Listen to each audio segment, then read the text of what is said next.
Brasileiros podem deixar Gaza nesta segunda-feira, diz o embaixador. O embaixador do Brasil na Cisjordânia, Alessandro Candeias, disse ontem, domingo, esperar que os brasileiros que aguardam repatriação na faixa de Gaza possam atravessar a fronteira para o Egito, em passagem próxima à cidade de Rafah. Na segunda-feira, hoje, dia 16, segundo ele, a embaixada recebeu a informação de que brasileiros que estão em Gaza e de que circulam rumores de que a fronteira será aberta na segunda, e também confirmou essa informação por outro canal.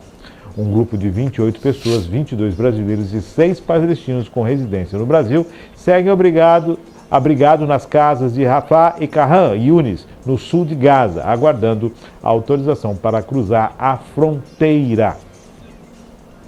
O embaixador afirmou que a saída dos brasileiros depende da abertura da passagem para o Egito, também da autorização das autoridades de imigração, que precisam carimbar os passaportes dos brasileiros. No nível político já está feito. É necessário apenas que, uma vez que seja aberta a fronteira, o funcionário que ali está, que vai receber os brasileiros, ele tenha a lista e autorize o ingresso.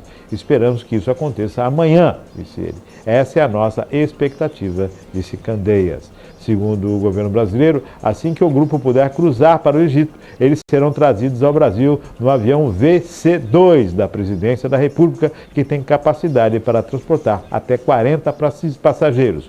Outros 5 voos de repatriação já foram feitos para trazer brasileiros e familiares de Israel.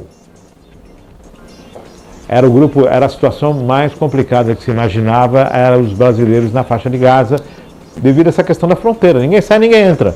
Sim. Os bombardeiros, ninguém sai, ninguém entra. E o controle das fronteiras. Então, até mesmo porque muito se espera que integrantes do Hamas possam estar saindo, da faixa de Gaza. E aí vai se intensificar essa questão aí de fortificar e ficar muito mais exigente na saída. E não teve acordo de cessar fogo para retirada de estrangeiros, muito pelo contrário, continuam os bombardeiros. Essa questão do cessar-fogo talvez seja hoje a situação mais delicada, Porque como é que você desloca as pessoas sem minimamente a segurança de que eles não vão ser atingidos por um ataque aéreo, não é? E talvez, no entanto, eu acho que é uma reflexão que a gente tem que trazer para cá, é a rapidez da resposta do governo brasileiro para resolver essa questão da repatriação, não é? Para quem acompanha um pouco disso, não é só brasileiro que está sendo repatriado, O pessoal da Inglaterra, Estados Unidos, o mundo inteiro está tentando repatriar os seus cidadãos que até então estavam na região do conflito. E pelo que eu tenho acompanhado, como a resposta do Brasil foi muito rápida, então você mesmo já tiveram 5 voos de repatriação, 5 voos do governo brasileiro repatriando pessoas que estavam naquela região e que hoje já estão aqui no Brasil. Então essa resposta rápida do governo mostrou aí inclusive a seriedade com que o governo encarou o próprio conflito. Nós sabemos que hoje o Brasil é o presidente do Comitê de Segurança da ONU, tem feito um esforço incrível para conseguir minimizar as consequências do conflito, inclusive um acordo de paz, um acordo de cessar-fogo. No entanto, a coisa ainda está tão borbulhante que, inclusive, o governo de Israel disse que não tem acordo nenhum de cessar-fogo. O próprio governo israelense negou qualquer conversa nesse sentido. Você disse bem, o governo brasileiro foi exímio, foi espetacular na operação de repatriamento dos brasileiros, de trazer de volta todos os brasileiros, sejam eles naturalizados, judeus, israelenses naturalizados ou não, todos eles voltando para o Brasil. Sim. Essa questão de Gaza que é a mais complexa, mas que já está tudo preparado, bastando só o detalhe de conseguir atravessar a fronteira. E o governo brasileiro foi reconhecido como um dos melhores nessa questão da repatriação. Realmente foi exímio, foi espetacular, não teve letargia, muito pelo contrário, teve uma agilidade, um dinamismo muito grande. isso já posto. Realmente foi muito bem feito. Como foram feitas outras repatriações na época do Covid, outras situações que também foram feitas e que com uma agilidade tamanha. Parabéns às aeronaves, a distância, a questão do que é necessário fazer para se chegar na região, o local, a agilidade dos diplomatas, espetacular, né?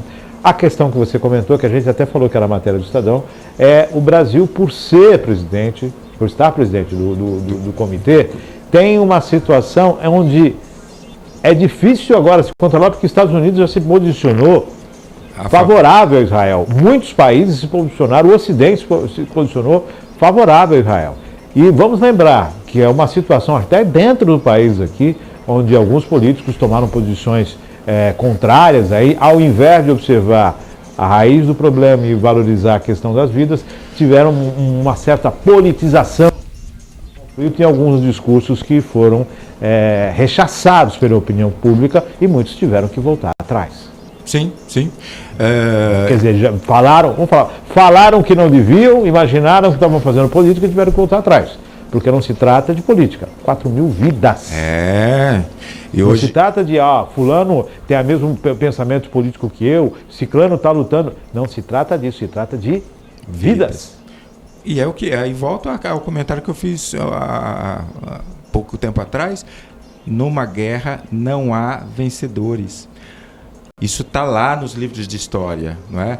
Um país talvez entrou em guerra com outro, uma nação, um império, e aí subjuga um ao outro, né? Aí, eu venci porque eu consegui subjugar. Mas, na verdade, não existe vencedor, né? Quando você vê que pessoas civis, não é, que estavam vivendo suas vidas normalmente, acabam dentro desse conflito, não é? Na verdade, o conflito de poder, de político, que paira acima de todo mundo, e aí, né, tá muito monótono na nossa vida, vamos fazer uma guerra. Então, quem sofre é lá embaixo, é a base, é a sociedade civil, né, que acaba sofrendo drasticamente essa decisão política de guerra. E aí a gente diz, quando a gente vai fazer o saldo, não é? De se iniciar um conflito, uma guerra, quando a gente vai fazer o saldo, aí a gente compreende efetivamente que não há vencedor, né? Em uma semana, em 10 dias, 4.000 vidas perdidas, é uma média muito alta, né, de vidas perdidas. Para quê? Por quê? Não é? É a pergunta que a gente precisa trazer para a reflexão, cada um, né, dentro de si mesmo. E aí hoje de manhã até, né, vendo o jornal, antes de vir para cá, aí tem a notícia, não sei se você viu, lá nos Estados Unidos, um senhor, 70 anos, americano, invadiu uma casa. Ele era dono da casa, essa casa era alugada para uma mulher palestina, e com filho, ele esfaqueia criança de 6 anos, não é? 26 facadas.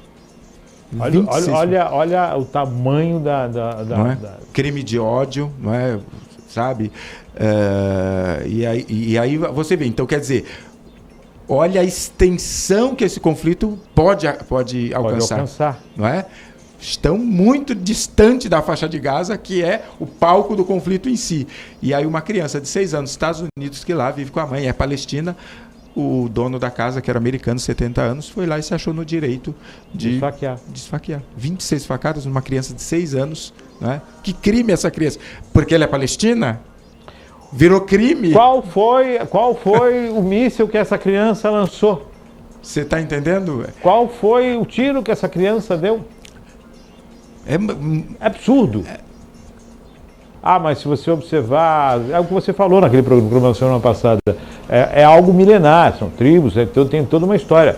Tudo bem, só que o mundo hoje é um mundo que procura se pacificar. Sim. É um mundo que tem que observar a questão dos palestinos e tentar, precisamos ajustar isso aqui, precisamos ver a questão de Israel, tem tudo isso para ser visto e precisamos ajustar, e não dessa forma, né? Não dessa forma. E aí o pessoal aqui em território nacional, começando, vamos dar bandeira, quer escolher a sua bandeira? Fique à vontade.